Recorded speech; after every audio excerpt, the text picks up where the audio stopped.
I don't have a crazy setup, but my AI content creation team gets the job done and saves me hours every week.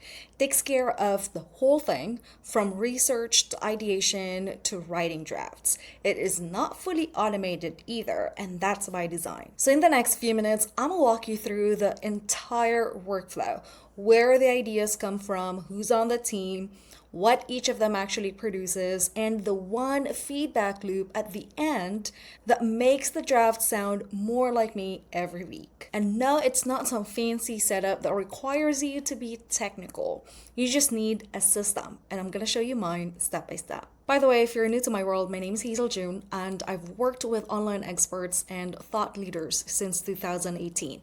I've redesigned online programs that generate over 7 figures a year. I've also coached hundreds of business owners and trained a lot of people on how to leverage AI. And in this channel, I usually talk about using AI to run and grow a solo business. Let's get into it. Now, before I walk you through my content creation workflow, I think it would be nice to introduce you to my AI content creation team first. Now, I don't have a big ass team because I just want to focus on a couple of platforms and do it really well. I send a weekly newsletter and I post one YouTube video every week. That's it. Sometimes I would repurpose my YouTube video into a couple of shorts. But that's basically it. So my whole workflow revolves around these two deliverables. Let's meet the AI team behind them. Nash is my newsletter growth strategist. He's the one responsible for coming up with ideas for my weekly emails and writing the drafts. Yuri is my YouTube growth strategist, and he's responsible for coming up with ideas for the video. He also manages two other team members, Chris, who's responsible for writing the initial draft of the video script, and then Ty, who's responsible for coming up with titles and hooks. Now, all of them are trained in their specific job role, and they follow a specific SOP when completing the tasks that are assigned to them. Now that you met the team, let's dive into the actual workflow. Let's start with the first phase, which is research and ideation. I used to do a staring at a blank doc thing, and every week I would ask myself, what should I make a video about? Terrible approach, by the way. Not sure about you, but that takes a lot of mental energy for me. And if you're running a business solo like I do, that's a resource you don't want to unnecessarily spend. So I stopped asking my brain and have AI start asking my week. Every Thursday at 6, two of my AI teammates who are Yuri and Nash, they scan the last 7 days of my workspace. My end of day logs, my client work notes, my scratch pad, my meeting notes, my task board. They're scanning the whole workspace to see what happened the week before. Now, they're not necessarily looking for content ideas. They're looking for teachable moments. It could be a client blocker that revealed a gap a lot of people have, or a framework I used without realizing it was a framework, or it could be a result I helped the client win, or something that I've personally struggled with. Then they run every teachable moment through 5 filters. Am I actively doing this in my business right now? Do I have a proven results to show?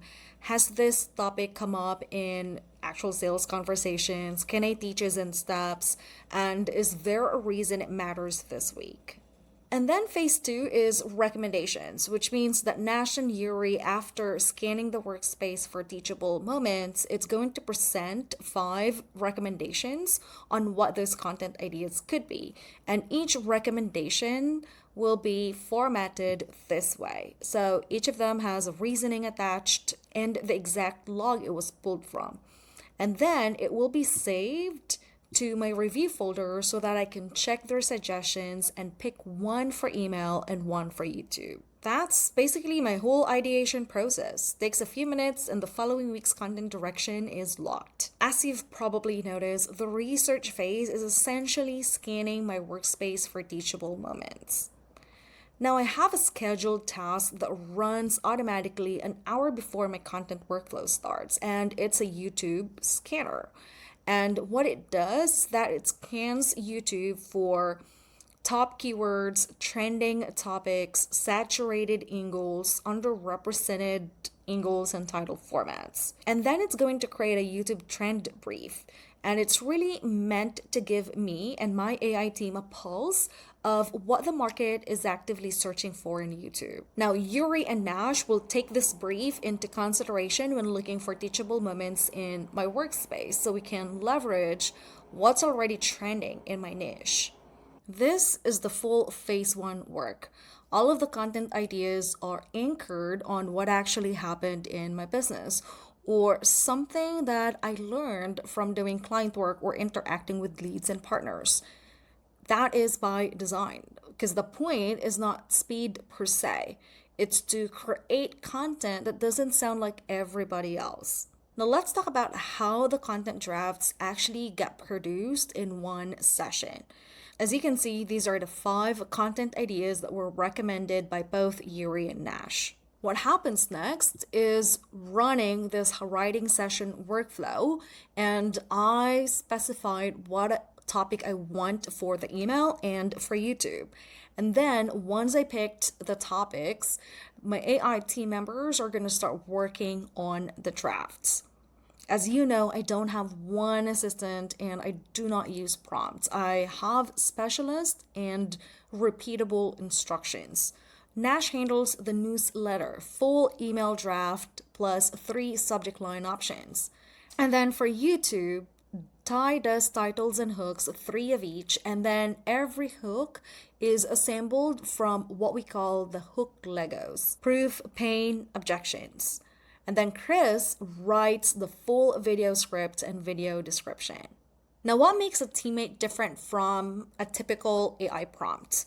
Well, each of my team members have 4 different files. You see Yuri, Ty, Chris, and Nash, all of them have 4 files: instructions, memory, SOP, and tools. The instructions file contains the persona, the scope of the job, including what they're not allowed to touch. Each of them has an SOP file as well, which has the exact numbered steps with checkpoints that they cannot skip. And then a memory log that they update every single session so they remember what I corrected last time. And the tools file basically outlines all of the tools that they have access to in fulfilling their tasks. Now, all of them are bound by the same guidelines: my voice guide, which is built from my actual writing samples, and then my anti-AI writing guidelines, so that every script has to pass a checklist before I ever see it. That way, when I sit down and actually review drafts like this one, I'm not staring at an AI slob. I'm editing a draft that already knows my rules. As you've seen, my whole content creation process is an AI augmented workflow, meaning there's a human involved in the process, which is obviously me. I prefer it that way because I still want to create my own content. Now, my AI team takes care of the heavy work, aka thinking of topics and writing the initial drafts. That way, I don't have to start from scratch. It gives me talking points that I can build off of. It gives me the parameters that I can work with. It gives me the structure that I can operate in, which is, for a process-driven person like me, is super helpful. Now, can I automate this whole thing and fully delegate to AI? Absolutely. But personally, I don't want to. Because in a world where almost every piece of content that you see online is generated by AI, I just don't want to be part of it. And it's just a personal preference. Now, I definitely see the irony because I talk about leveraging AI all the freaking time. And I'm all for it. But content for me is a trust building and nurture engine in my business. And that's why I prefer to still write the final version of the newsletters and my video scripts. Last piece, and if you only steal one thing from this video, steal this one. And it's called the self-learning loop. You know, when you delegate a task to a team member, you would give them feedback so they hopefully do it better next time. You want to do the same thing with your AI team members. How? Well, make your edits teach the system. Here's what I mean. After I edit a draft and finalize the script or the email copy, I let AI know. And then AI is going to run a comparison, my final version against the original side by side. It tags the difference in tone, the words I swapped, the sections I cut, the pacing, phrases, all of that. And then each difference gets turned into a rule, and those rules get written back into the voice guide that my team reads before the next session. This means every week the gap between draft 1 and my final version shrinks. The system is actually learning me. Now, that really is the difference between using AI and over relying on great prompting versus building an AI system that's trained on you and how your brain works. All right, if you want to build a version of this for your own business, I recommend you start small. Build one team for one job following one SOP. Then you can add the feedback loop at the end. Now, if you need help building AI systems like this that's actually trained on you, your business, what you do, and how your brain works, book a call using the link in the description below and we'll talk. And hey, I hope this was helpful. If it is, I would really appreciate it if you like the video, subscribe to my channel, and hit that notification bell. I drop a video every week on leveraging AI and running a business without payroll. See you in the next video. Ciao.